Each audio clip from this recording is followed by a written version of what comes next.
We are ready, Charlie. How you doing? Welcome to Town Hall. I guess somebody turned the volume up on this. It works fine. Rescheduled from last night. I'm glad you could make it. We have a regular town board meeting. We'll start with Charlie Madigan taking attendance in the Pledge of Allegiance. Welcome, yes, please. Welcome to the town of Orangetown. This is the regular town board meeting. This is Wednesday, January 28th, and on a roll call, Councilman Troy. Present. Councilman Divney. Here. Councilman Moore. Here. Councilman Valentine. Here.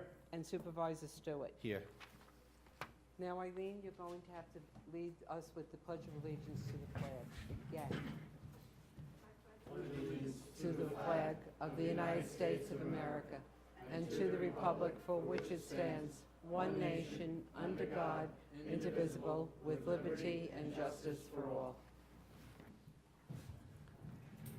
Thanks, Charlie. Oh, my God.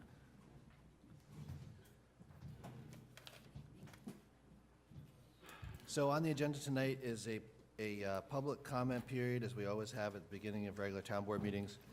We do have a sign-in sheet. I think it's circulating around a little bit. Where did it end up? Okay. If anybody else wants to sign it, it's there. Otherwise, we'll do by raise of hands. We have not a super long agenda, and just a heads up, item number 4, as I understand it, this public hearing on the special permit has to be delayed for reasons having to do with notification periods and so on, so that won't be done. And item number 4, all right? And at the end of the agenda, there's one new business item, I think, yep, which has to do with getting an appraisal.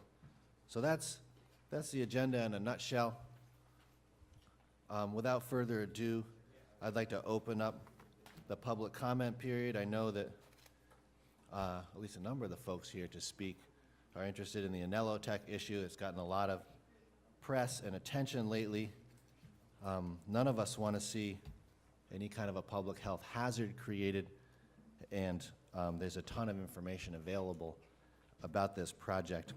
I encourage everybody to keep paying attention. It will be at the planning board soon, although there's no date for that yet. If anybody's here to ask that question, you'll know as soon as I know. And also, we do have a 3-minute time limit, as you're probably aware. So when you hear the buzzer, if you're still going, please finish up your sentence. And having said that, I'll make a motion, unless any of the other town board members want to say anything right off the bat. Are you guys all set for now? No comments on Anello Tech or anything like that? Okay.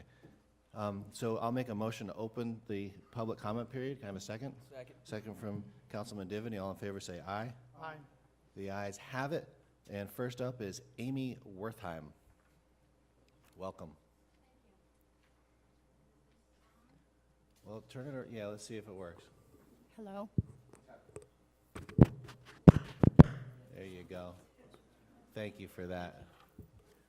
Thank you. We do have Thank you. television audience. Who knows? It could be 1, it could be 100, so we appreciate you using a microphone Okay. so people can Is hear this you. okay? Can you? A little Closer? Okay. Good evening, Town Supervisor Stewart, Council Members Valentine, Moore, Divney, and Troy. My name is Amy Wertheim, and I have lived at 111 South Main Street, Pearl River, for the past 32 years.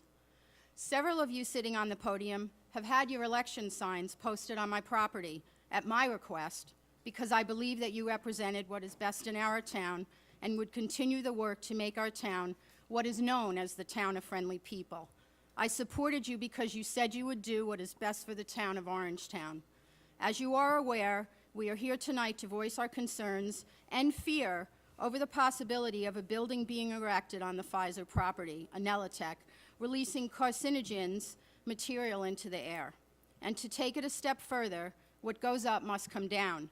Therefore, carcinogens and materials in our soil and water supply are of great concern. We have been told numerous times that this board has no say in the decisions made by the zoning or planning boards. I vehemently disagree.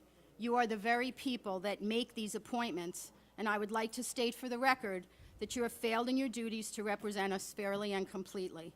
As Helen Shaw so eloquently stated in her letter to the editor in this week's Our Town, she had to answer more questions to get a variance for her fence than Anelotech had to answer to get approval to build a manufacturing plant here in Pearl River. My husband and I applied for a variance to put an addition on our home, and that process took nearly a year. Why is that? The only member of your board that has taken a stand in favor of transparency and due diligence is Andy Stewart, and I would like to thank you for your support. I'm asking each one of you to decide if you are for or against Anelotech. I am one single voice, but I will tell you this. My vote does count. I want to know if you will represent my concerns and the concerns of all the residents here tonight. If you are against Anelotech, say so. If you are in favor of Anelotech, say so as well. We all want to know who will represent us best at election time. And I would like to ask each one of you to take more care and time in appointing members to these boards, ZBA, Planning Board, and ACABOR. You do have a say, and I think you have fallen short in your duties to pick people who love Orangetown and want what is best for the entire hamlet. If you have the right to appoint these people, you have the right to replace them. I was in attendance at the January 21st, 2015 meeting and was appalled at the conduct of the chairperson, Dan Sullivan, and his disrespect for the community. He all but said the words, "You are wasting our time speaking. We have already made up our minds." He absolutely doesn't represent the town of Friendly People. Thank you. Next up is Kathleen Kelly.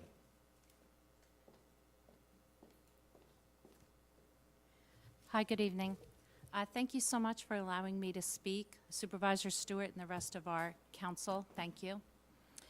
I come here again, as I have had multiple times, to voice my concerns over the lack of attention, or really the lack of regulation, that is being given to what is going on the Anelotech facility.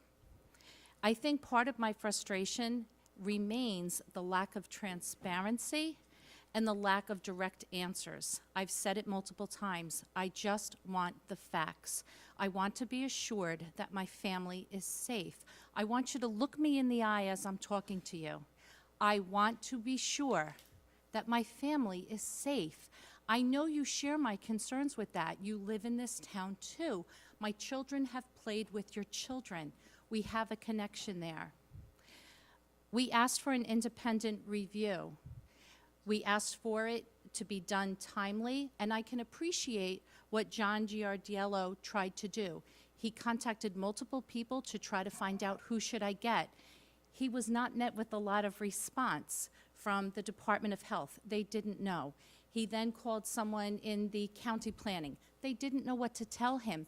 He then asked Brooker Engineering, the engineering company that represents the very company that we're trying to investigate, what is going on here? So finally, 2 companies were chosen, but one of them has a long-standing relationship with UMass Amherst, where this pyrolytic process was developed. Professor Huber from UMass Amherst developed this. In 2007, a relationship between Triumvirate and UMass was developed, where the engineering students had internships at Triumvirate, and then they hired them upon graduation. I'm not saying with a fact that there was any poor proprietary things going on here. What I'm saying is there seems to be a repeated pattern of an incestuous relationship between the people that are supposed to be policing this. On the other hand, we have our own boards, the Rockland County Department of Health. We have no jurisdiction here. This is unfathomable to me. The very boards and people we have elected to protect us are saying they have no jurisdiction, as long as they are allowed to continue to say they are a research and development company, not the production company that we know is going on. They have stated repeatedly in their press releases as early as January 19th that they are producing 1 kilogram bundles of a BTX compound and giving them to their strategic partners downstream in return for investment. If you produce something and are receiving money in return, that is production. And thank you so much for your time. Thanks for your comments. Heather Hurley?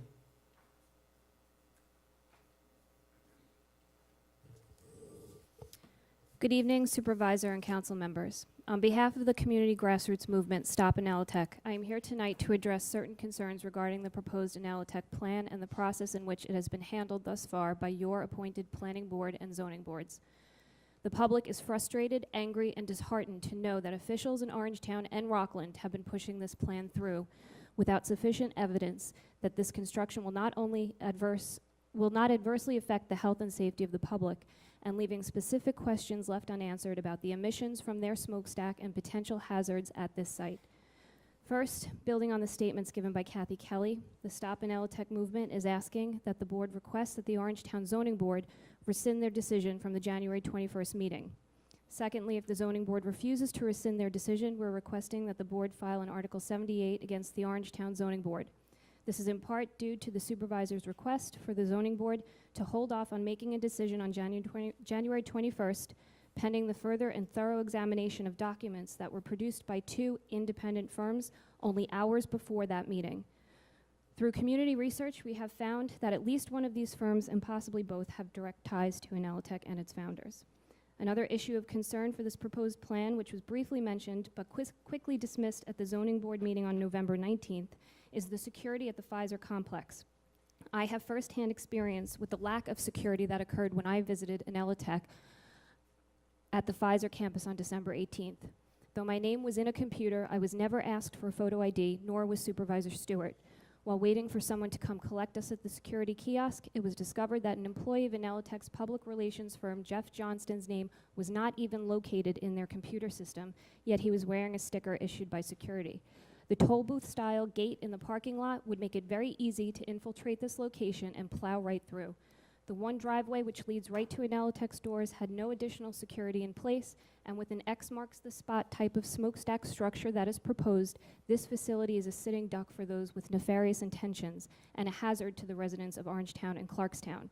The idea that these toxic chemicals, their toxic waste byproducts, and combustible biomass of up to 10,000 pounds that is most likely treated with pesticides will be stored on site in such a lax security setting is very alarming and should be of great concern to the entire community.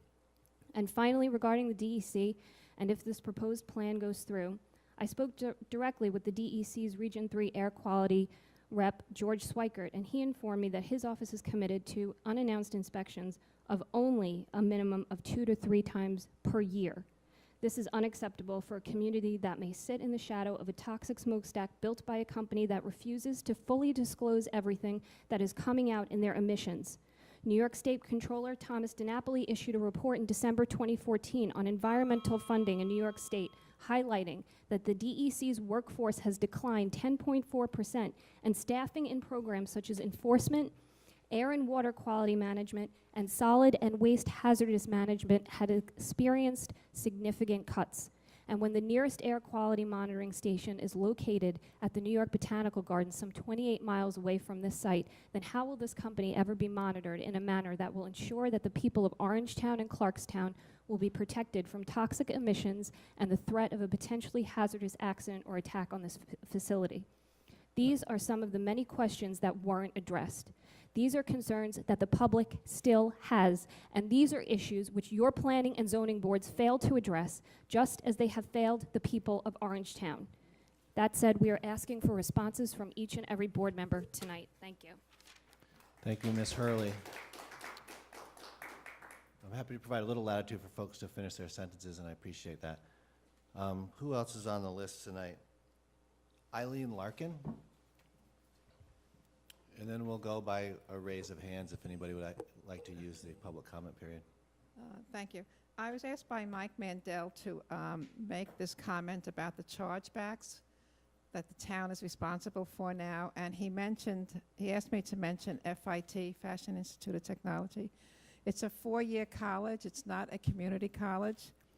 And he briefly told me that the majority of students from Orangetown do attend FIT. So he asked me to pass that comment on to you, and perhaps you can look into it. I'd like to thank the Highway Department for their fantastic job of opening our roads and keeping them safe. And even though we didn't get the big one, it's okay. They did a great job, and we were prepared, and that's all that matters. I should like also to talk about item number 24. It's the housing, the senior, I believe it's senior housing, even though it doesn't say it in the, I don't think it says it in the, Right, the point at Lake draft. Japan, it's senior housing. right, it's age restricted, right? Right, well, rental is good, because as seniors it's an opportunity for seniors to sell their homes, keep the money that they reap from that sale, and move into an area that's rented, and in the long run, they don't have to worry about their family selling the house or the value and what have you. And if they're 1- and 2-bedroom apartments, this project has been going on since 2005. And it'll also benefit the not only the seniors in the town and the abutting area, it'll benefit the residential tax base for a change. I also would like to ask the town supervisor to make sure that every person who's appointed to the land use boards are certified. I know the planning board members have to attend certain classes and receive certification in order to pass approval or denial of an application. I think it's important at this time because we have Walgreens down at 303. All the traffic now is going to enter and leave. No, some of the traffic will enter from 303 going north, but coming out, they all have to exit out onto Oak Tree Road. Every car has to enter, has to leave the site and go on to Oak Tree Road. So I'd like to know that when the board members are making their decision whether to approve, deny, postpone, that they are certified and know about the traffic and the safety and what have you. And I really want to know that everybody on that land use board is certified. I'm asking that question on a legal basis. I'd also like you to close the meeting tonight in memory of Roger Pellegrini's mother passed away. Got it, it's on the And adjournment. so I thought on my agenda was that I might have missed it. Okay. It's on there, thanks so much, Ms. Larkin. Thank you very much for those comments.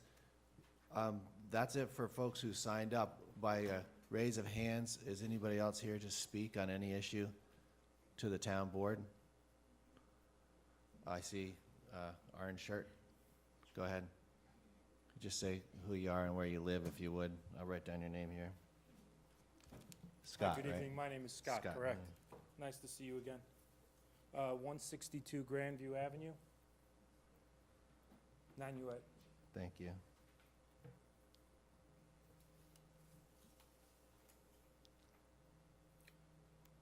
Go ahead. Good evening. I just want to also say that the people that were here at the last meeting, at the zoning board meeting, were appalled that, A, you yourself, Mr. Stewart, asked that the decision not be made that night because the data from the two so-called quote-unquote independent studies, which is still going to be determined if they were independent, that a decision would not be rendered that night. And Dan Sullivan, immediately after you finished speaking, said there would be a decision that night. Not only that, I myself was appalled that you as the supervisor are cut off at a 2-minute period, and when you're one of the few people standing up in the town sort of objecting or at least wanting to be transparent to get the information that's necessary, and the zoning board cuts you off and says, we need to be fair and give you the due time like everybody else. That to me is just appalling, and shame on the zoning board for the way they treated you. Secondly, I think the big question is here, 50-year-old zoning laws over at the Letterly property, at the Pfizer property, that we're going by saying research and development is okay based on things have changed. It's a much more populated area. You know, why can't you give tax breaks to someone who wants to put an office building in there? But clearly making BTX, as I've stated before, is not the proper place for this within 200 feet of Clarkstown residents' homes. I also would ask, why is it that Clarkstown sent out hundreds of letters, if not more, to the surrounding people And as far as I understand, Orangetown sent out letters to people that were in a certain couple of feet of the building. Why is it that Clarkstown had to notify the residents to what was going on? If not for Ken Cully standing up and getting the information to the people, this thing would have been passed on November 21st.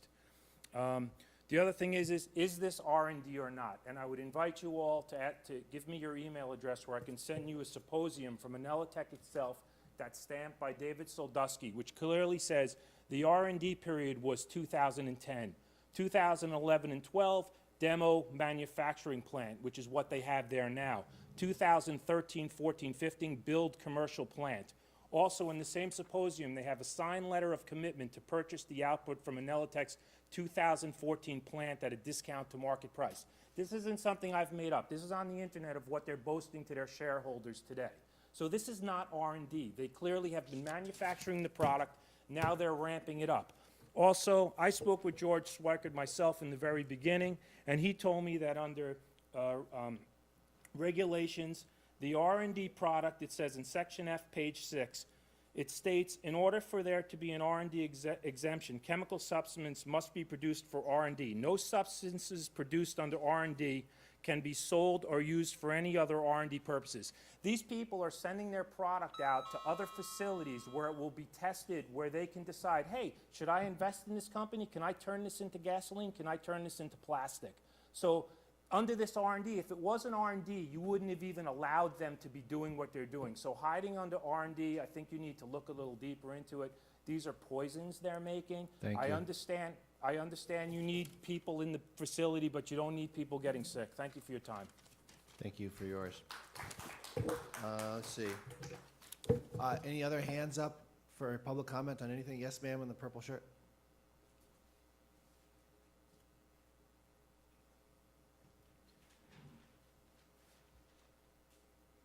Hello, Hi. Elizabeth Dudley, 250 South Greenbush Road in Orangeburg. Could you just repeat your first name again? Elizabeth Dudley. Elizabeth Dudley. Thank you. I've never spoken at one of these, so sorry if Welcome. I'm a little shaky. Don't worry about it. I'm a concerned citizen.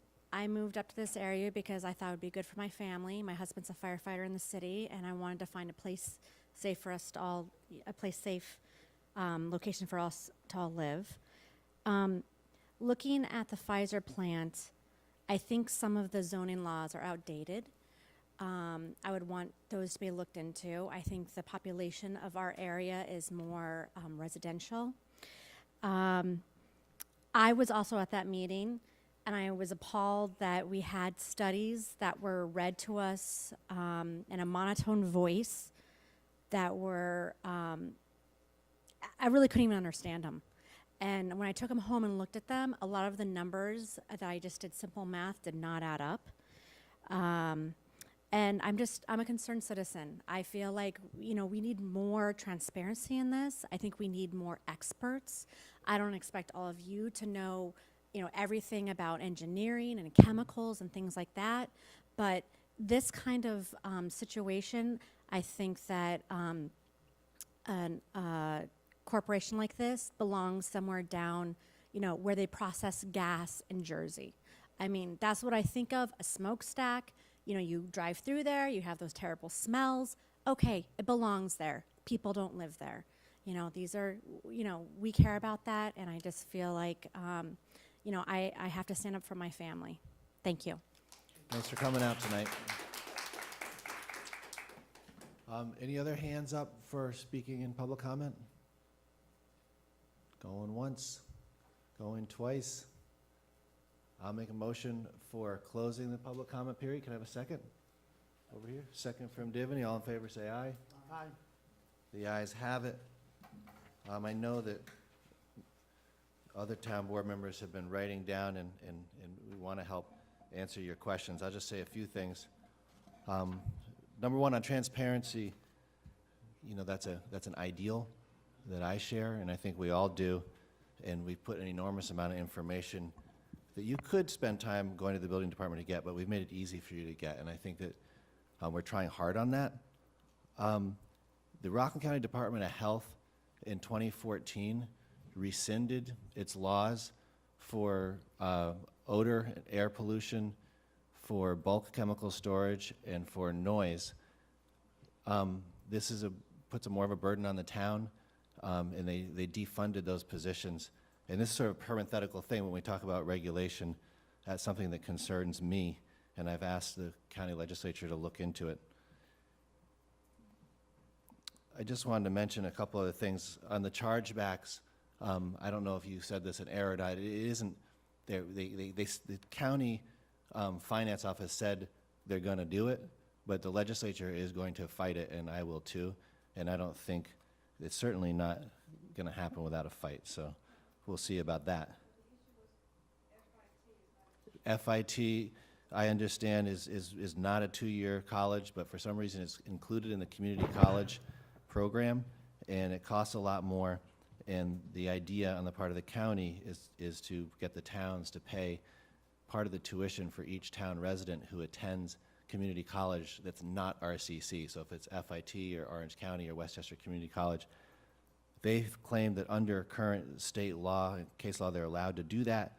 That's a debate, and it will be debated just like it has in the past. It would run the town about $300,000 to $330,000 if it takes place. Clarify that. Go ahead, Dennis. First of all, FIT is 2-year, it's also 4-year, it's also a master's program. And this comes out of Albany, and I've talked about this many a time in terms of not getting any support from Albany, is that I guess somebody in its infinite wisdom up in Albany decided maybe they had a relative down in FIT to take care of FIT, and decided that anybody who goes to FIT from any other county, Rockland, Orange, or whatever, that county should reimburse in this case, Manhattan, that has FIT. It's the only place that has, it's all for the community college in the SUNY system. It's the only one that has a 4-year degree. We don't pay for SUNY Albany, which is a 4-year degree. We don't pay for Oneonta, Oswego, et cetera. Why it's FIT, I have not a clue, but I'm sure up in Albany, somebody knows where the skeletons are buried. The other part to this, okay, so number one, we shouldn't be paying for 4 years, and definitely shouldn't be paying for a master's, all right, for somebody. All right, I paid for 4 of my kids going through school, so. The other part to this, which really disturbs me, and came up when they did this, the legislature did it back several years ago, is that Rockland County does very well being reimbursed by other counties. We are reimbursed by the other counties for people who go to Rockland Community College. And Rockland Community College is, to me, one of the great jewels of the county. 3 of my kids went through Rockland Community College. We get reimbursed about Rockland County gets reimbursed about $3.2 million. We send out, including to FIT, $1.6 million. The county does very well under this plan. We end up with double the money coming back. However, $1.6 million goes to Rockland Community College, above the amount of money. They get the money. So what's happening is with the court case is saying, I guess it was in Nassau, that this came to the courts. In the court case, it said that the county could get reimbursements and should get reimbursements, you know, for any money that's sent outside the county. Now, the question is, okay, yes, you can, because that's what's legal. The real question in terms of fairness is, why would you do that? Especially now, the county already has their budget in place, right? Everybody, legislature, the county executive, very proud of their budget. Now they're looking for another $1.6 million windfall from the towns, and in our case, $200,000 to $300,000. It's not the way it should go. And I talked to somebody up in the county, they were saying they didn't have to go through the legislature, and that's for the legislature and the county exec to fight out. But what should be done is we should be made whole. You know, if we have to give them the money and they give it back to us, there's no way we should be paying them money in this case here for any regard. So just to clear that up. Thanks for all that information. I think it's important for people to understand. And I do believe that the county legislature will oppose this, and our local legislators will also oppose it. So we'll see how that goes. But I just want to finish up. You asked a question, reasonable question. I, for one, have been sharing my concerns about Anelotech from the beginning, and I think we're going to take a close look at how it goes through. It went through the zoning board and where it goes to the planning board, and where that Article 78 goes. And I encourage everybody to pay very close attention. And as I said before, we don't know when it will be back on the agenda for the planning board, but when it does, presumably it'll be a larger meeting, and we can have it in this room where folks can easily listen and see and ask questions. Other members of the town council, anything else on any of these topics? All right, hearing none. Oh, sorry. I mean, everyone on the board has paid a lot of attention to what's happening at the Pfizer campus. I can't speak for everyone, but, you know, as I said at the last meeting when we talked about this, all of us have kids here. My brother and my sister live on the Nanuet border, so we're all concerned about whatever goes in there. The process isn't over. I can tell you, the further along we get in the process, the more concerns I do have. But I think as a board, if we are called upon to act, we have to wait until there's a final decision and we take in all the facts and circumstances into consideration before we act. We've got to we would be the final, I guess, you know, decision makers for the town, and I think we as a board have to let this play out before we make a determination on what is best for this town. And that's all I have to say on that.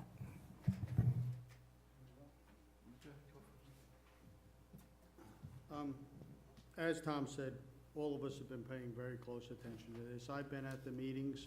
I was with you, Heather, when we went over to Anelitech. I was at your meeting at the Pearl River Library. We've all been following this very closely. Because we don't come out publicly and speak about it, there's several reasons for that. One is because that happened in the past and the town got sued, that they overstepped their bounds and went over a board's head. So we have to let it play out through the process before we get involved, as Tom said. And that's what we're doing. But because we're not vocal at the meetings, when I don't really feel that we should be, because we could put the town and you as taxpayers in jeopardy, doesn't mean that we're not paying attention closely. I have a son that lives on Pierce Parkway with his new wife. They're in close proximity to this, the Pfizer campus, and of course I worry about them. If you think for 1 second that any of us are turning a blind eye to any safety concerns of the residents of Pearl River and my own children and my own family, you're wrong. But you learn that things move really, really slow in politics, which was hard for me to fathom when I first got on the board, because I like things done immediately. But it has to go through the process, and we can't overstep our bounds until the process plays out. So I just want you to rest assured, I'm looking you right in your face, rest assured your family's health and my family's health and well-being are utmost importance to us. Now, we were asked by all of the residents to make sure we got independent assessment of the data that was coming. So besides the DEC, there were 2 other people who may or not be independent, as we're finding out, but they were 2 companies that were given to us by the building department, and the planning board did go out and have independent reviews done. So we have to digest all of this information, all right? I'm not a scientist. I'm going to have to, at one point or another, rely on somebody who has a lot more knowledge about air stuff than I do. You want to ask me an electrical question, I can answer it. You want to ask me a question about the output of a 4-inch pipe, I can't answer it. So we have to rely on experts. If these aren't the right experts and we need to get another one, but if we keep getting experts and they keep coming back with the same result, it makes it hard to, you know, we're going to eventually have to come to a conclusion. So maybe you guys can find an expert and recommend them, and we can try going that route, you know. But I just want you to know that we do take this to heart, and we are paying attention, even though we're not vocal.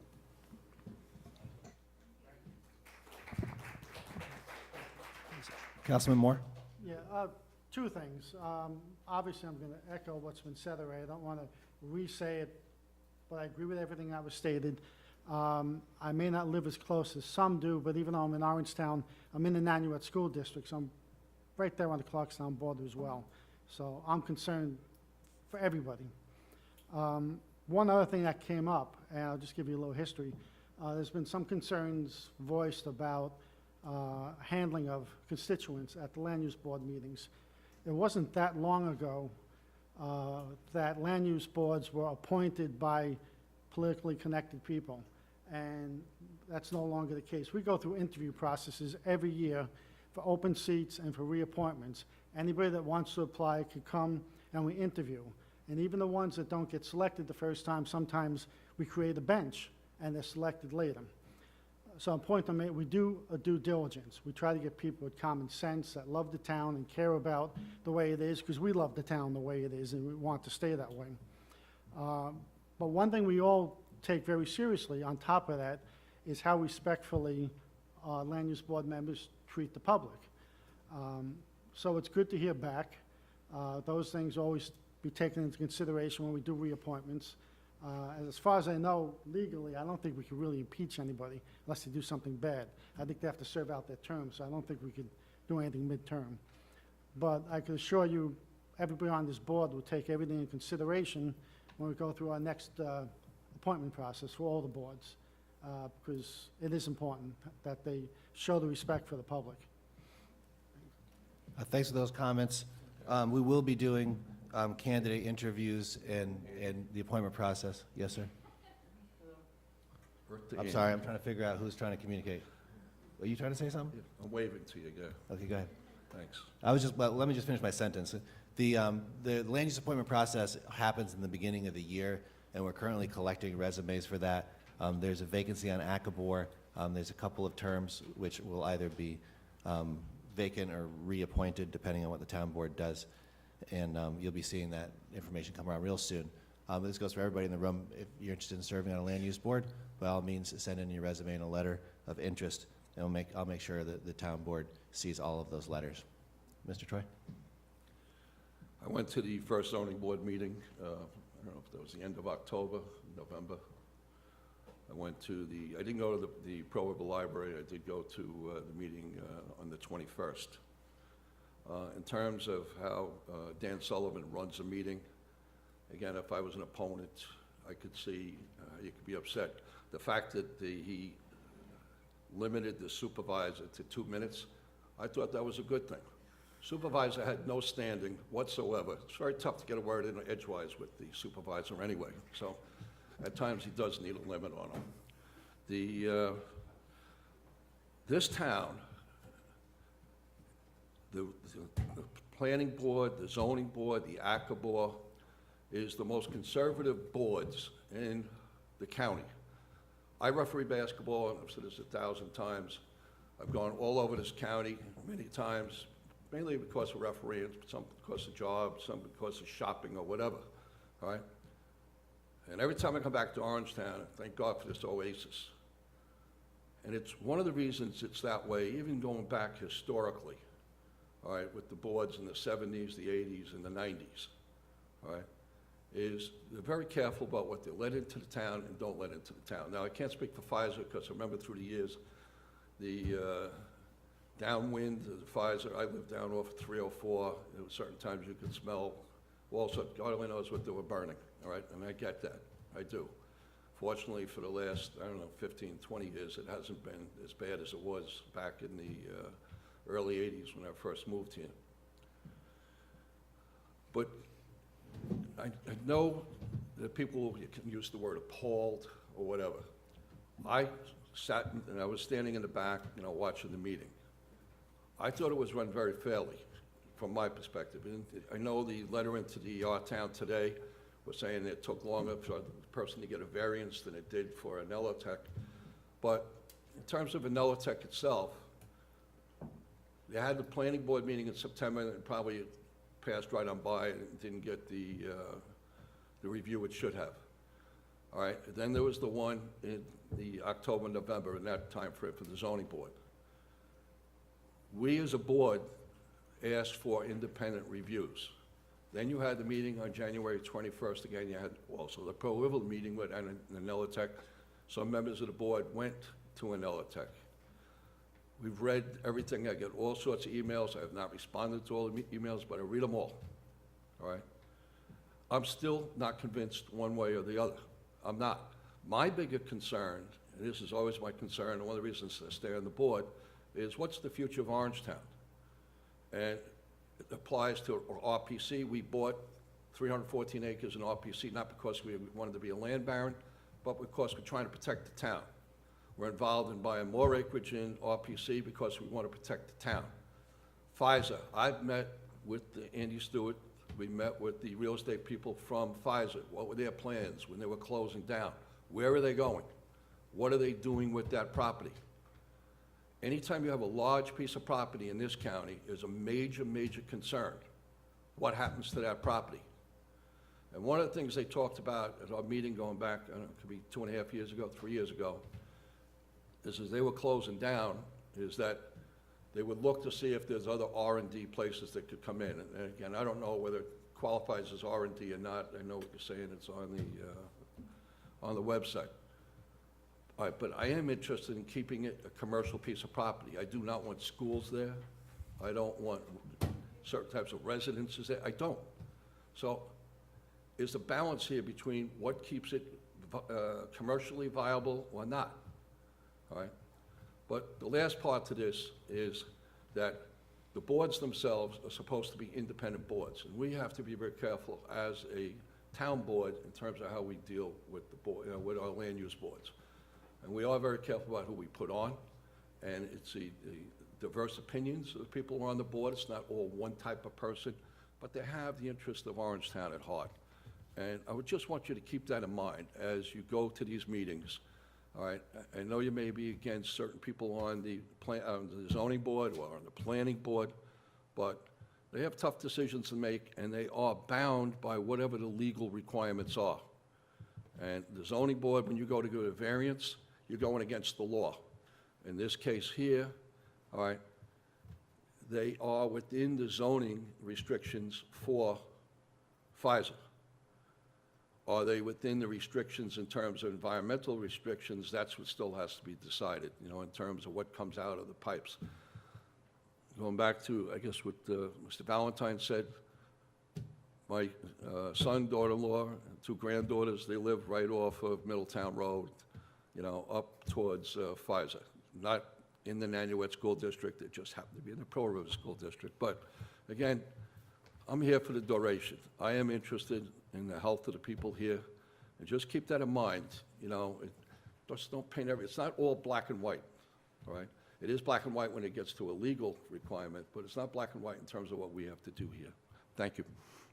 All right. Since I was criticized for speaking out, I will just say I think it's my duty to speak out. Number 1 on the agenda for today, and thank you all for coming out, and thank you, town board members, for responding, I think is to give appropriate recognition to Jim Dean, our highway superintendent, the police, parks department, and all the emergency responders who were working hard overnight during the storm, and who very luckily we got much less snow, but it still was a lot of work. Some of them stayed up all night long, and we appreciate the work that they do for the town and for the town residents. And we always get great feedback on the snow removal program from town residents, and it's a wonderful thing to hear people appreciating that. Number 1 on the agenda, this has to do with the CDBG grant, a copy of which is available on the table outside. Is Sister Peggy here? Yeah, oh, great. Can you just come up for 1 minute? I know. Cup, please. Cup. Sorry, I'm getting 2 different things. So cup for water. A resolution, someone like to make a resolution to open the public hearing over here? Councilman Divany. A second over here from Councilman Moore. All in favor say aye. Aye. The ayes have it. We'll have Sister Peggy say a word or 2 about this application. It is a public hearing. Anybody else who wants to say anything about this specific thing, this is an application for a grant, are welcome to. Then we'll close the public hearing. Sister Peggy? As presented last week, we only have one proposal this year that's going in for community development block grant money, and that is for $10,000 for the programs over at Dowling Gardens. For those of you who might not know, Dowling Gardens, the population that lives there are frail elderly residents. There's 111 apartments. The median age of the residents is 89, with 17 over the age of 95. And they all fall within the low, moderate income categories. Last year, they received a grant for $10,000 via CDBG, and with that, they were able to really develop programs that include a variety of life-enhancing activities for the residents. This year, what they're going to be doing, and they've hired a consulting gerontologist to work along with the staff to further develop these programs specifically targeted for residents suffering from age-related dementia. And the CDBG grant will allow for the continuation and enhancement of the resident programs funded by last year's grant to continue enhancing it, and in particular to train the staff, and in training the staff also offer services to the families of the residents. So that's the one and only project that we have to submit. And as you said, and I know we forwarded to you today the grant proposal. I believe Kate Yep, just... we got it. We have okay. copies. Each of the town And board she member has printed them. out, it's the first 23 pages of a 49-page grant. So it's a The major rest- undertaking. We Right. appreciate the work you put The, into it. the rest the of it volunteer. is, and I met with Sister Ursula Joyce at 4 o'clock this afternoon, and she was still hunting down the president of their board of directors to get the final signature on the resolution. So we'll have everything ready for you. Thanks so much for doing that. Oh, you're welcome. See any questions from the town board? If not, I know we're familiar with this project and we're keeping our fingers crossed for funding. This is a public hearing. Would anybody, by raise of hands, like to speak or ask questions about this grant application? Ms. Larkin? Yes, you can. Yes, she's, all right. I had heard about this grant and becoming more familiar with it tonight, but most of you know that I do work there 2 days a week, and I have been there now 3 years, and I have seen residents come in that are functioning well at their age, and then slowly but surely you see somewhat of a diminishing in their the way they respond or act. And I think this grant is fabulous for Dowling to have more programs for the residents that are, they're fully independent, some of the people there, but then we have that population where they don't participate as much in the regular activities. And this particular grant, I think, would bring in those programs for those residents to make them talk more, participate more in some kind of a game or something, talking. So this should be pushed very strongly because we have an aging population here in Orangetown, and it not only needs this kind of help, but it also needs housing, which I've been an exponent for many years. So I hope you you make it clear that this $10,000 is a small amount of money to help these residents that have lived. We have 3 people there that are 100. Wow. And they are wonderful. It's a wonderful place for people to come to. It's really one of those things we have in Orangetown that a lot of people don't know about and appreciate. And I enjoy every day that I'm working there. Those people that they're in the moment, it's a wonderful time for them. And it's a wonderful time for me because I might be there someday too. Mm-hmm. Thank you. Mm-hmm. Yeah, we all might be, right? Thanks for that comment. Would anybody else like to speak as far as this public hearing goes on the CDBG grant proposal that Sister Peggy has described?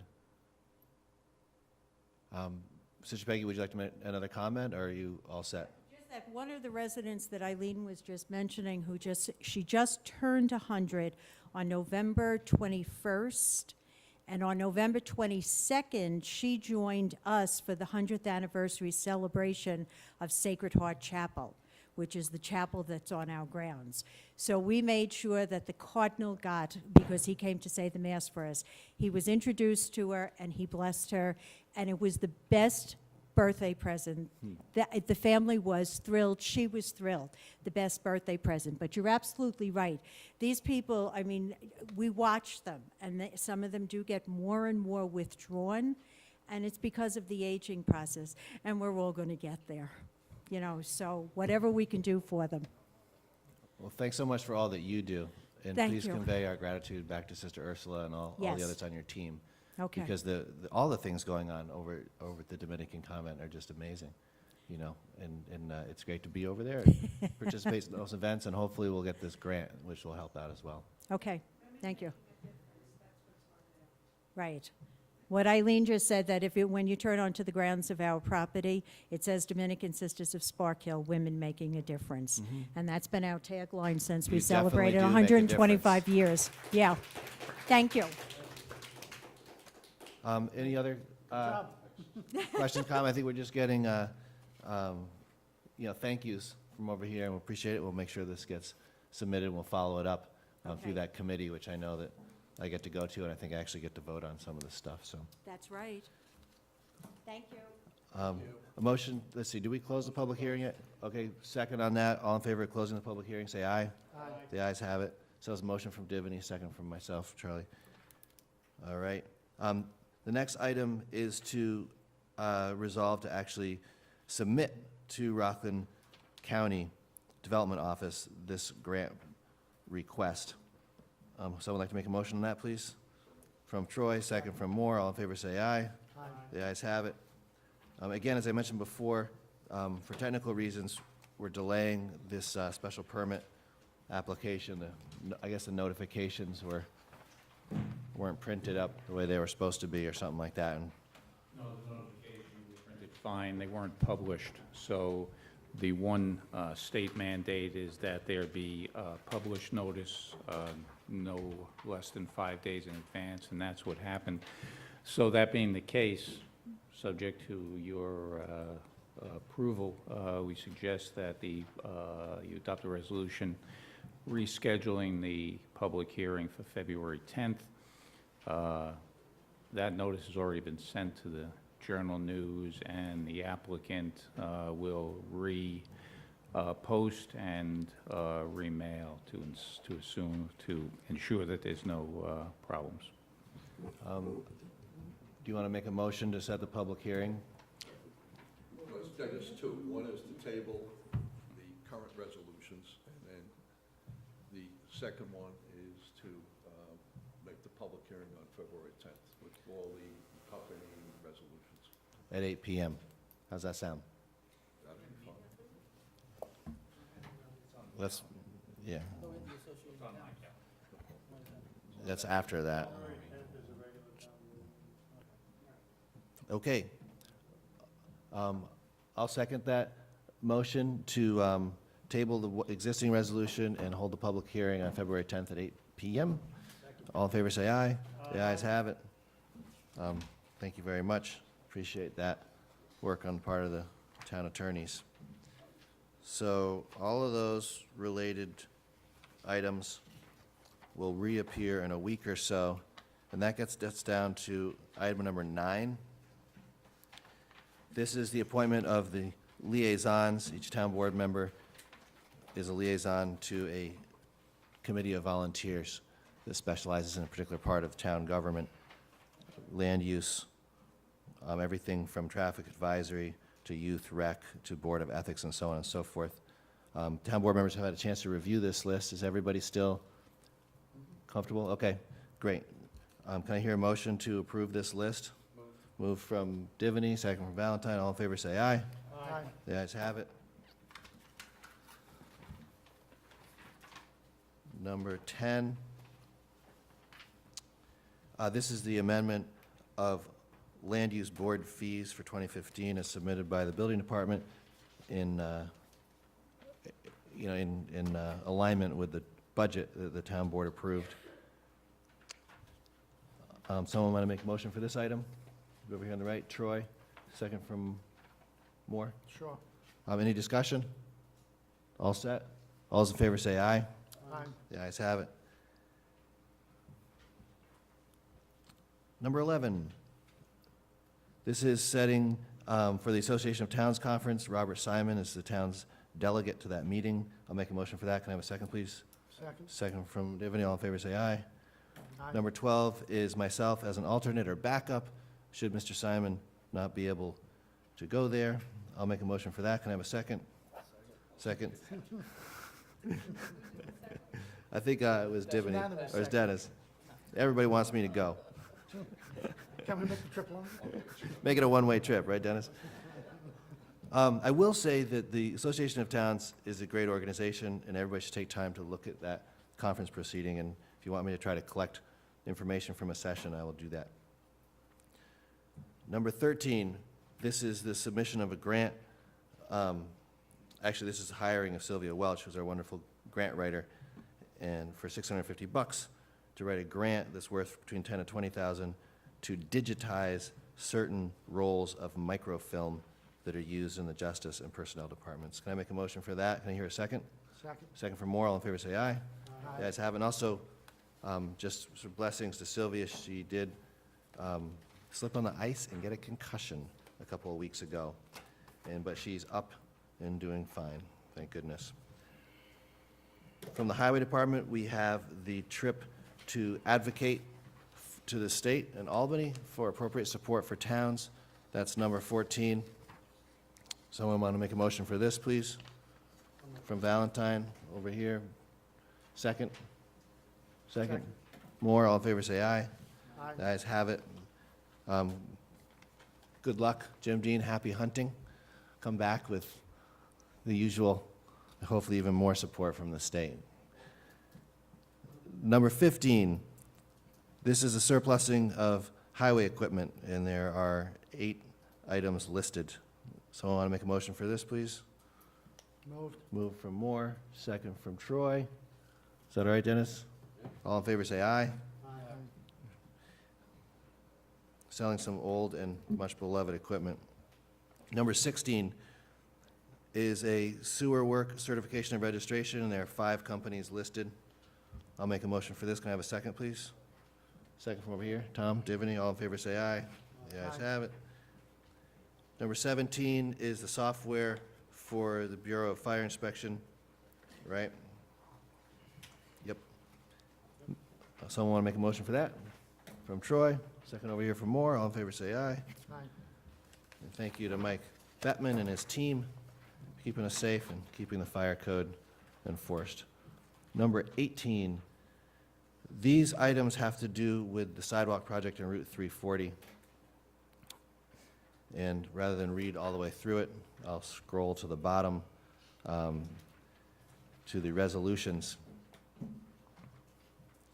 And it's talking about money for easements to various tax lot owners and so on and so forth. And the town board is approving these payments. And I will make a motion for that. Can I hear a second? Second. Second from Moore. All in favor, say aye. Aye. You got that one? It's basically a refund of the taxes that they paid in the property. And they pay their taxes, and now they're not going to own the land, so. And we are happy that the sidewalk project is going forward, and it took an enormous amount of work by the highway department and town attorneys and others to get all these property owners squared away so that the sidewalk could go through. Number 19 is the traffic collision course training. This is for the police department, and they're sending officers Richard Holohan and Anthony Palasolo. I'll make a motion for that. Can I hear a second, please? Second from Divany. All in favor, say aye. You guys have it. Number 20, these are from the Parks Department, Superintendent Eric Gorton, and it's the fee schedule for 2015 with the chart, and we reviewed it before. There's no major changes, a little tweak here and there. Motion for discussion. Let's get a motion for, first we do a motion, the first motion, and then we have discussion, right? So I'll make a motion for the fee schedule. Any discussion? Motion We for got- discussion. Motion for discussion, So you make the second motion for discussion. right? But we're not going to vote until we're done discussing. No, I just wanted to follow up. Eric, are we anywhere further along on the discussion with the 9-hole rates at Blue Hill, or? No, that was something we were going to go over with the golf committee, which I think our next meeting is Monday night. So I think the way we left it last week, the fee we would use is the twilight rate fee, which is typically the 9-hole rate. If you wanted to establish that as the number we'll use, because we were That's- talking about that's basically, implementing it at targeted Can we establish a times. number, and then you guys can determine how that number is going to be Right. applied? Mm-hmm. All right, so I guess motion to amend this to include a 9-hole rate at Blue Hill Golf Course as determined by the golf course management and golf committee. I thought there was already a 9-hole proposal here. Yeah, exactly. It was under discussion and it was tabled. Yeah, we didn't quite finalize that. Just to And determine when they would use that rate. It'd probably be Tuesday, Wednesday. We were planning to use it to target slow times, to Yeah. try to generate more, But like we then did with the you midday. don't have to come back to us to get approval for that. Fair so enough. It just makes it easier once you And decide. if they choose not to use it, then they choose not to. Exactly, but it's on the That could books. happen too. So this resolution is just for this fee schedule? Correct. And the And one the- thing that we- We're gonna add a 9-hole rate at Blue Hill Golf Course at the same rate as the Twilight rate. okay, And the golf committee and the management of Blue Hill will determine when and where they're gonna use it, if any. I don't know if I'd make it the exact same rate as the Twilight, because you're talking about prime time versus, at 4:30 at night. I think there should be a 9-hole rate, but not necessarily exactly the same. I think it goes Well, that- back to the golf committee and management to figure that out. But isn't that, That's typically how the 9-hole rate is established, is so we'll using go the Twilight, 9-hole so- rate is the Twilight. Okay. all right, if that's, so, just specify how you're amending this resolution, so we can make sure Okay, Charlie's got the right. Amend the rates charged by adding a 9-hole rate at Blue Hill Golf Course, and that rate will be the same as the Twilight rate at Blue Hill Golf Course. Okay. You got that, Charlie? I got it. Okay. As amended, all in favor say aye. All right. Aye. The ayes have it. Thank you, Eric, for your golf course management. Let's see. I believe that brings us to number 21. Number 21 is a training that the Ken Skibinski from the wastewater treatment plant will attend at the New York Water Environment Association at a cost of $1,240. So I want to make a motion for this, please. Your motion over here? I'll move. From Divany, second from Moore. All in favor, say aye. Aye. Number 22, under new business, we're accepting the resignation, retirement with regret of Police Officer Neil O'Sullivan, effective January 31st, 2015. Can I hear a motion to accept this resolution, please? From Troy, second from Tom Moore. All in favor, say aye. Aye. The ayes have it. And thank you to Police Officer O'Sullivan. I think the chief is going to organize a time when retiring officers come into the town board to get recognized for their service. Number 23 is a receive file motion by the town clerk's office specifying the 2 environmental pollution studies that the town board supported and the building department obtained and are now in the town clerk's possession and also posted to the town website. And also minutes from our meeting on January 6th. I'll make a motion for that. Can I hear a second? Over here, Divany, all in favor, say aye. Aye. The ayes have it. Number 24, this is the point at Lake Tapan, and there's extensive writing on this resolution.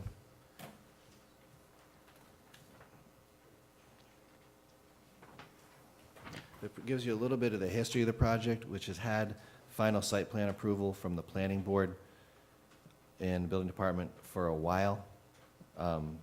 They had come back to the town board to modify their permit to go from ownership condominiums to rentals.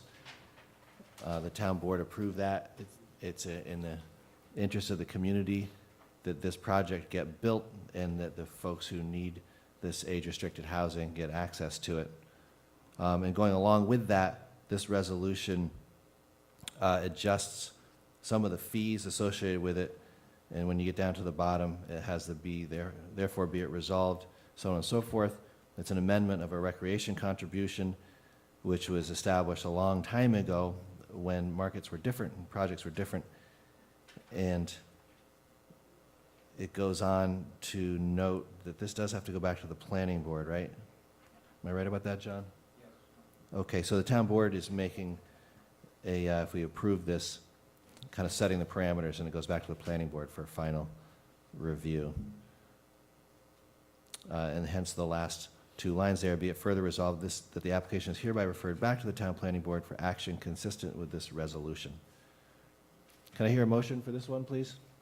From Troy, do I hear a second? From Valentine, any discussion? I know we've talked about this, so. Just to note that instead of waiting for the money, we're getting up front, and more importantly, it's gonna get this project on track, and I agree with what Eileen said. It's an ideal situation where you can sell your house and not have to reinvest in a condo that's gonna cost you $350,000 in the taxes and the common charges. Allows people to stay in the community and keep the nest egg that they work so hard to build through the equity in their house. So I think it's a great project, and the taxes that we'll bring in will more than offset the monies that we've reduced the applicant. So I think it's a great project, and I can't wait to see the shovels in the ground. Me too.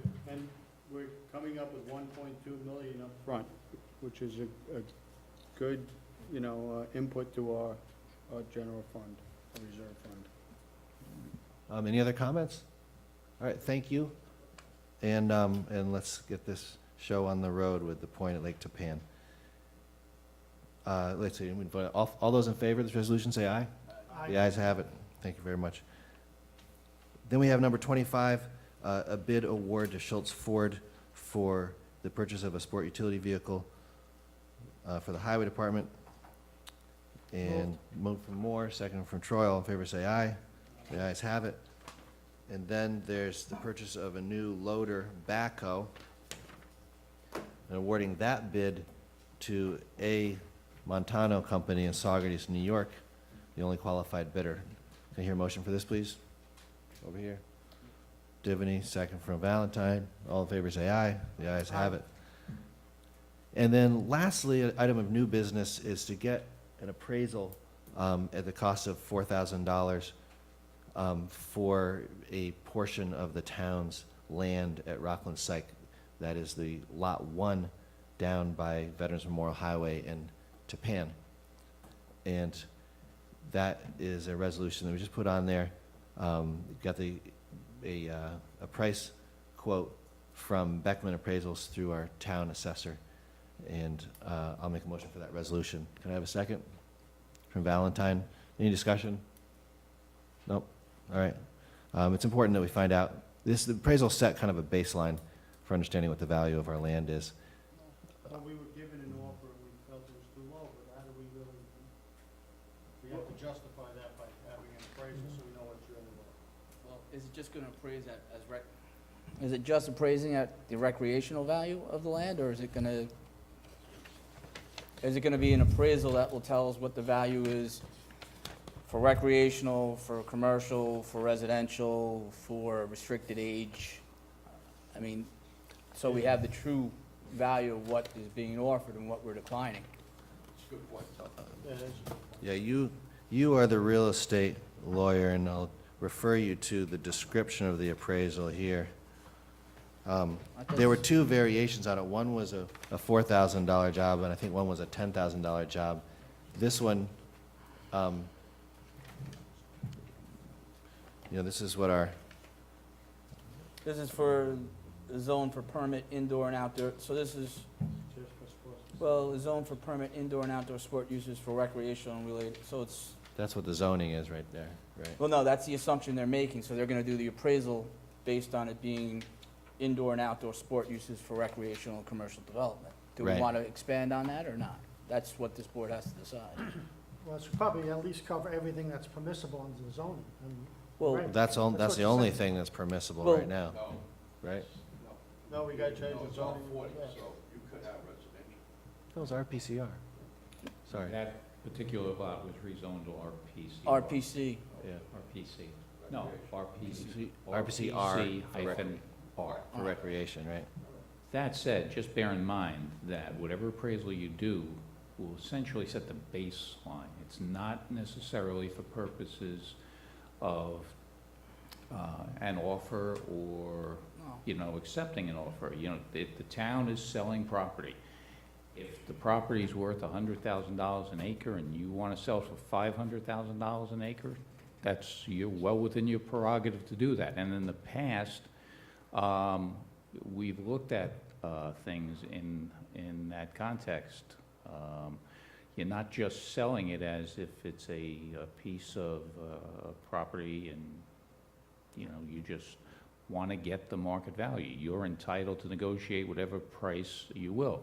So in the past, we've looked to developers and what the developer was going to do with the property, the value to the developer, and there's nothing wrong with you wanting a piece of that. You're the seller of property. You're not there as just an independent party trying to fix a value, and anybody who's willing to pay that value. Well, the reason I bring it up, I will be meeting with someone on Friday who will be putting an offer on that same piece of property. If they have commercial, residential, or? It's age-restricted housing. All I'm saying, Tom, is you So can we go should back to Hovnanian. We had a wealth of information. You had an RFP process where people submitted proposals. The property as raw land may be worth, hypothetically, just a number, $100,000 an acre. The developer might say, I stand to make $1 million an acre. So in a competitive process, whomever you're speaking with may say, if I'm going to get this property, 100,000 isn't going to cut it. Somebody else is going to bid that. I'm going in at 200,000 or 300,000.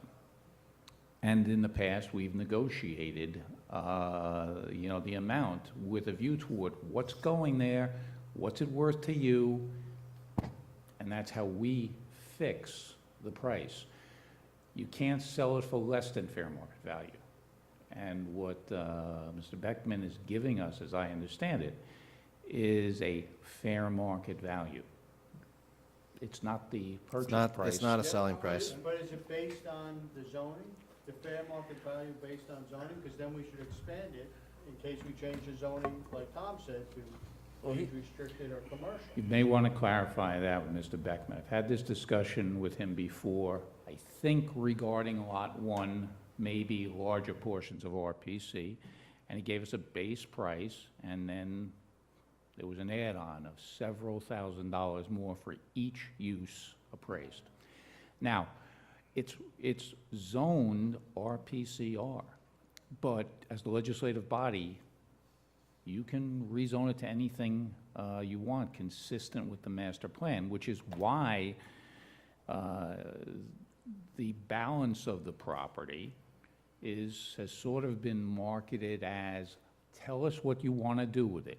There's certain things we do not want you to do with it, but you might have a plan submitted for residential. You might have one for over 55. You might have one for recreation. You might have one for a data center, something like that. Each person, each entity sees a particular value in that and would expect the town to work with it if that offer was approved with a view toward zoning in a manner consistent with the master plan that would allow for its use. So, it was R80, now it's RPCR. Tomorrow it could be, Apollo 13. It's whatever you decide and can legislate. So I think that it's in the best interest of the town. So just put very simply, if we're interested in taking seriously proposals for Lot 1 for indoor rec and other sort of commercial purposes, then we should probably get an appraisal. And that was my solicitation of this proposal through the assessor from Beckman was under the assumption that the town board was interested in finding out the value of the land for that purpose. But if there's no particular rush, so we can get this appraisal for recreation. I don't think it's going to tell you much about the age-restricted housing concept. So you know what, we can do this. We can vote on this just to get the appraisal process moving, and we have to amend it. We'll amend it, because Yeah, I think we should ask, Yeah, I we think also, we should ask Beckman Appraisals what it would be to expand to other uses, because yeah, he did, we're he gave not us set another one on for, any use yet. okay. So that was actually one of the first price quotes we got from, I don't have it in front of me, so I can't trust my memory. It was about $10,000 for an appraisal, which covered a lot of different possible uses. So I can go back and grab that one, put it on a workshop for next week. Why don't we do that? We're not in a And rush. then you can kind of think about it some more. $10,000. All right, fine, that makes it easy. I agree. For, Okay. for various land uses consistent with. Yeah, I don't want to lock myself into one use, because we haven't determined that that's the use it's going to be. Okay. You know, All right, so we apropos of what you said, Tom, residential over 55, I mean, you can have single-family residential over 55, you can have 4 units per acre, Yeah. 8 units per acre, and that's all gonna have a different value, It is. which candidly is one of the problems that we have had in our dealings with the state, where they wanted a preliminary appraisal, and then there was gonna be an appraisal after the preferred developer was selected, and the question we had back was, if the preferred developer proposes to do X, who cares what Y was for vacant land? Why are we spending money on an appraisal for a use unless we have a use in mind? I don't know, you know, I mean, if you decide because that particular piece is located across from the soccer field in immediate proximity to Veterans Park, next to whatever Stedge is, that its preferred use, the use that's in the best interest of the town, is a recreation use, then you might want to, appraise it for the recreation use to the exclusion of others, because that little corner of the world is what it is. But if you're willing to entertain, any offer of a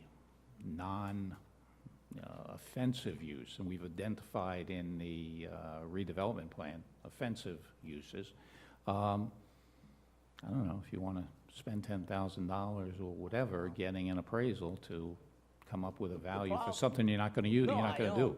I We guess, don't want to put all our eggs in one basket with one developer either, thinking he's the only game in town. I agree, and there's been a lot of red herrings that we've chased, and,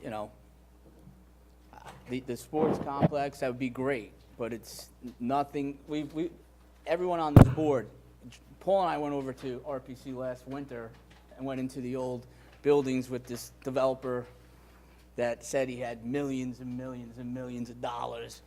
He gave me his card, and I tried to go to his website. The website didn't exist, and I was like, well, maybe he's not what he's saying. So I'm just saying there's a lot of things that I thought looked promising, and most of them haven't panned out. So, From a cost perspective, I actually think it probably makes a lot more sense to do a more encompassing assessment. And the reason for that is you have a relatively small parcel of land that you can get an assessment for an incremental $6,000, let's say, that'll give you a baseline in today's prices that you could actually apply to the rest of it. And you look at those bids that you get on other sections of RPC, you have an up-to-date assessment that you can say per acre for this use, we can use it for that, but you don't necessarily have to get a new assessment until you decide what you want to put there.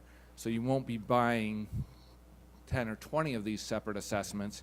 You can just do one on this small lot, get all the different uses that you're willing to put there, and then apply that in a general sense to the rest of RPC. So from that perspective, I think it makes a lot of sense. That's a reference point.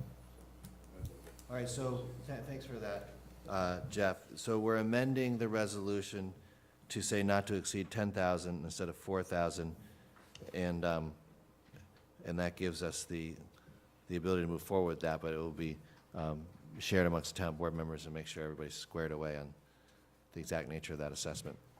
All right, someone want to make a resolution for that, please? Make a motion. Valentine, second over here from Divany. All in favor, say aye.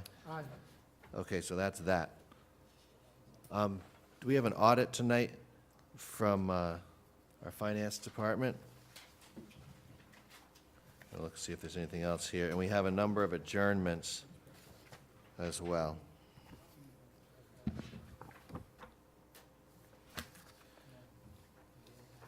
Thanks, Jeff.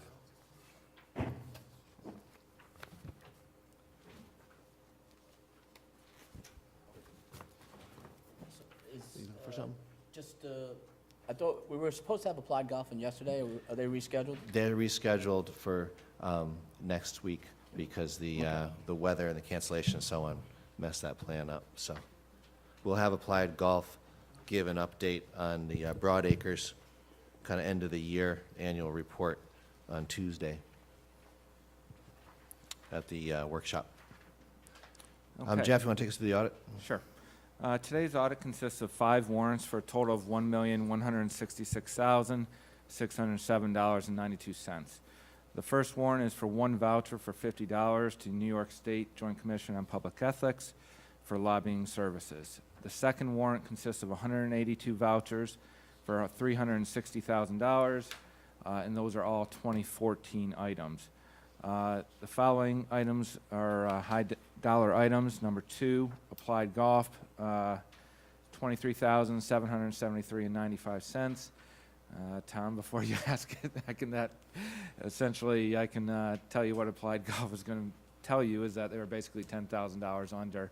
That's why they didn't get the full $29,000 payment that they were due, but they got the discounted amount for the shortfall. We'll talk with them next week. Right. Because I have some Yep. questions on their numbers to begin with, so. So, number 4, Capasso, $48,000 for recycling. Number 7, Global Montello, $15,000 for fuel. Number 12, MG McLaren, $22,000 for flood mitigation on the Spark Hill Creek. That's a bridge project. Number 15, Old Dominion Brush Company, $67,000 for new highway equipment, leaf vacuums, I believe. Number 18, the State Comptroller, $19,000 for justice fines. So that was all the 2014 warrants.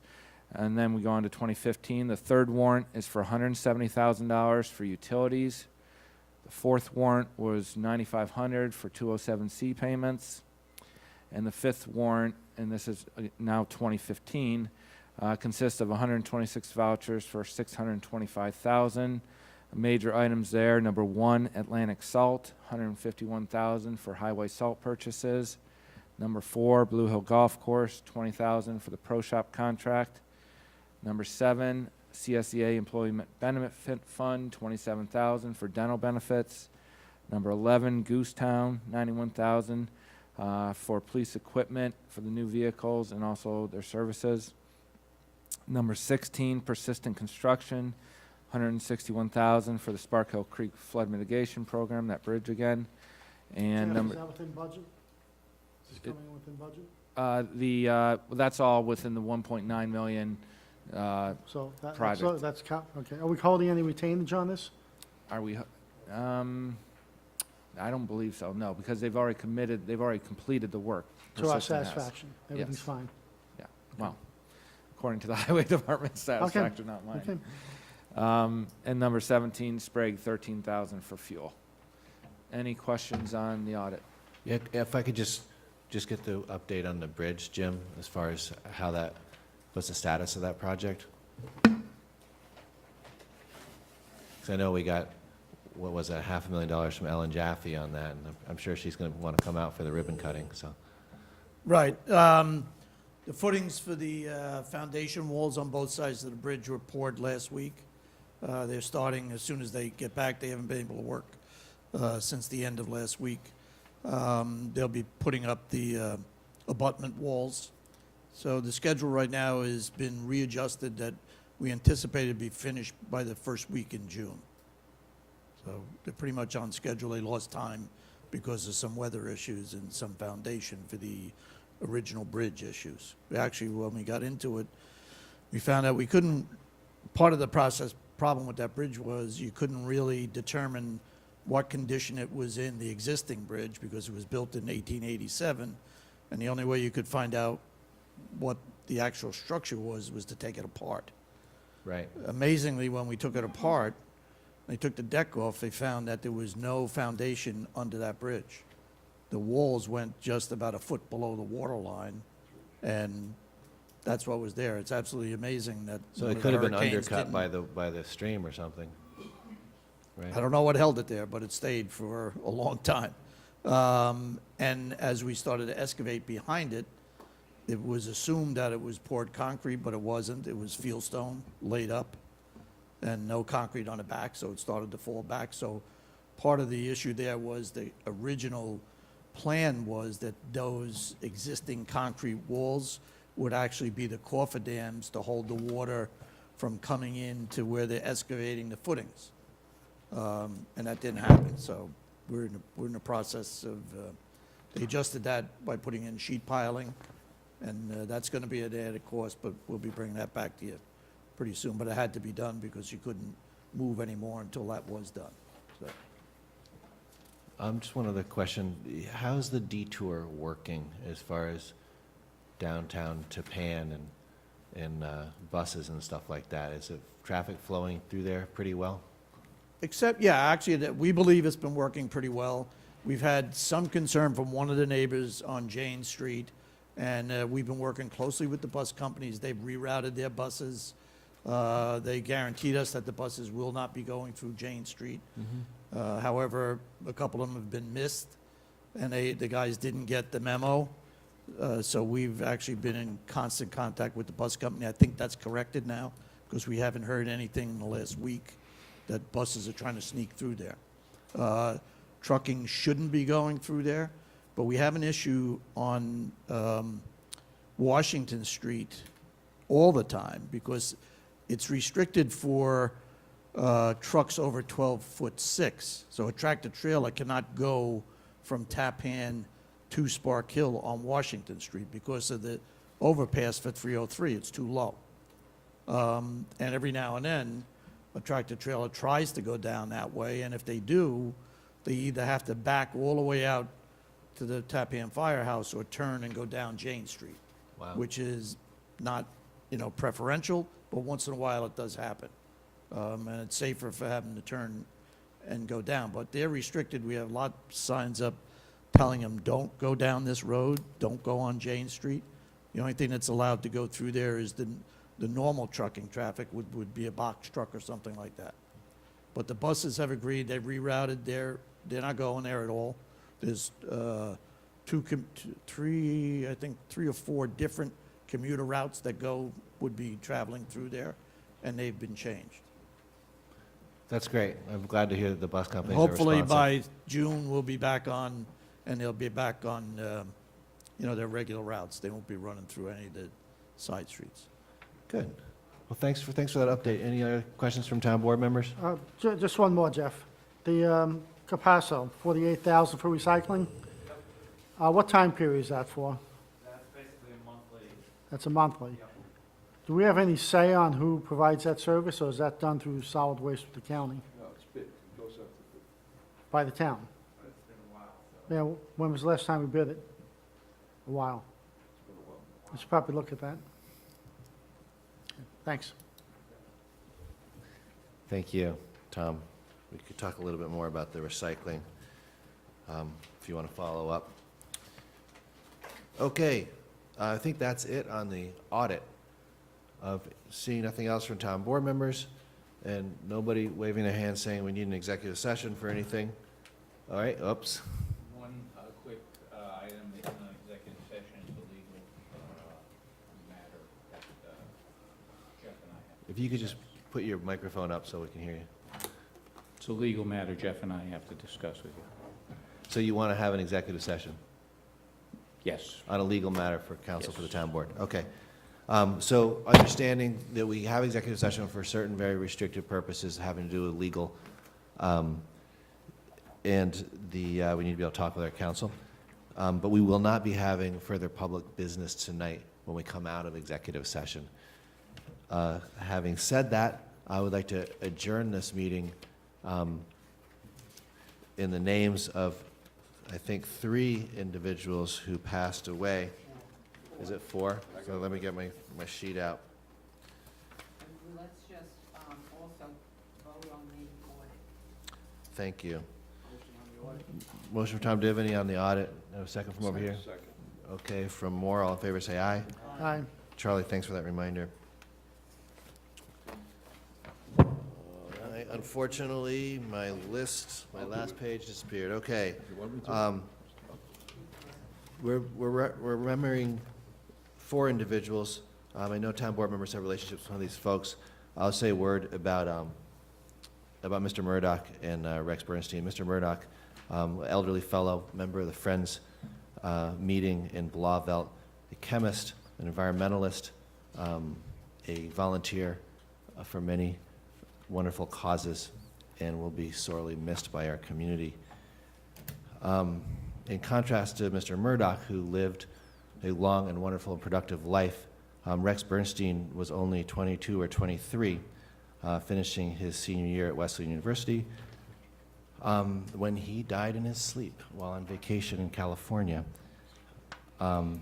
It's a loss particularly to the Nyack School District and my neighborhood in Nyack, which nobody really knows what to think about other than celebrating his life, which was marvelous. An athlete, a hooligan, a very smart kid who actually interned briefly right here in Town Hall, helping out with some things that I gave him to look at for free. So Rex will be sorely missed, and his family will be supported at this time to the best of our ability. Anybody for Ronald Royster? Mr. Pelley? Ron Royster was a longtime basketball referee here in the county. I refereed basketball with. Was very active in the Nyack community. The Royster family was, I'm sure he went to high school there. But he passed away at the age of 72. Frances Pellegrini is the mother of the town supervisor, Roger Pellegrini, from the early 90s. And also Ed Helena Davin, D-A-V-I-N, mother of 2 New York City police officers who live in Pearl River, and the aunt of one of our Orangetown police officers, Lieutenant Mike Davin. So, thank you. Thanks for saying that. And I just want to clarify, when I use the word hooligan for Rex, what I meant was he was a wonderful... You meant it in a positive I meant it sense. positive. He's a wonderful, wonderful prankster and just a source of hilarity and laughs for everyone around him. And just want to clarify that. Thanks so much. So we're adjourning in the memory. I'll make a motion to adjourn. Can I have a second, please? Second. All in favor, say aye. Aye. So we're adjourned, but pending coming out of executive session to get legal counsel from our town attorney.